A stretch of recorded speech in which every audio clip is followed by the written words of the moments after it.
Hello and welcome to another update video about MATIC. A MATIC chart is still in this overall uptrend. No support levels broke or anything, but price action gets increasingly choppy up there. So I have revised the micro structure a little bit. I've changed the microstructure just a little bit on what happens here. So the idea is basically still that we are in this third wave here to the upside to $2.49 plus. No change. However, due to the choppiness of this price increase, my interpretation is, and I kind of complained about the choppy structure here yesterday already, that in the preferred scenario, the 1-2 setup here that we had, there was a 1, this was a 2, the wave 2 low on the 5th of March, that this is, that this wave 2 completed on the 5th of March, and basically, we're now in wave 3 of 3 in the yellow scenario. Wave 3 of 3, just based on the measurements of waves 1 and 2,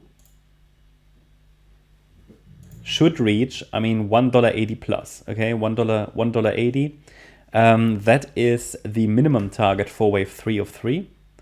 One should sit here. So we have this 1-2 and then a third wave, and in this third wave, we could just be looking at another 1-2 setup, and that's new on the chart.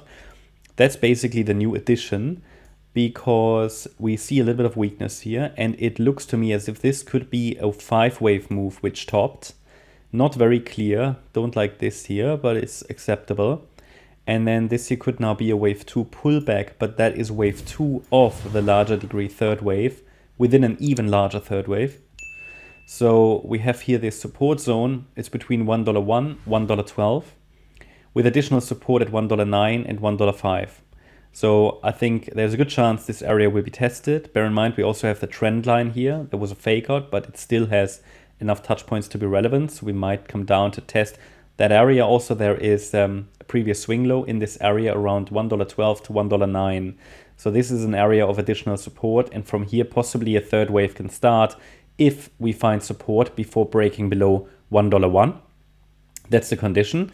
We don't want in this scenario the price to break below the $1.01 level, because that's the 78.6 retrace level of this rally to the upside.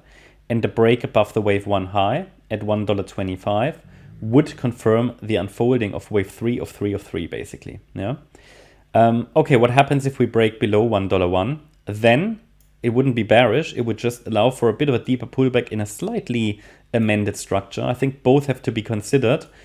Is it really very much different? Not really, just the pullback can be a little lower. But in this scenario, this move down initially on the 5th of March was not a wave 2, it was just a wave A in white. We're now doing an overshooting B wave, and we would then come down in wave C in a wider flat structure. Now, because the B wave so far overshoots, the C wave doesn't necessarily need to end below the A wave low.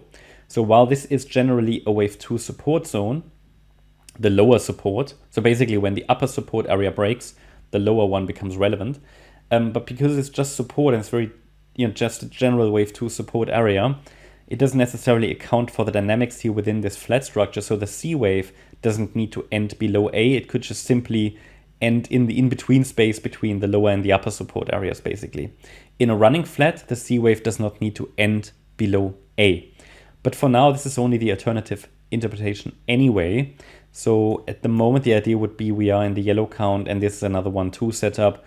Not very confident in it because of the choppy nature of all these price increases here of the rally, but still though acceptable.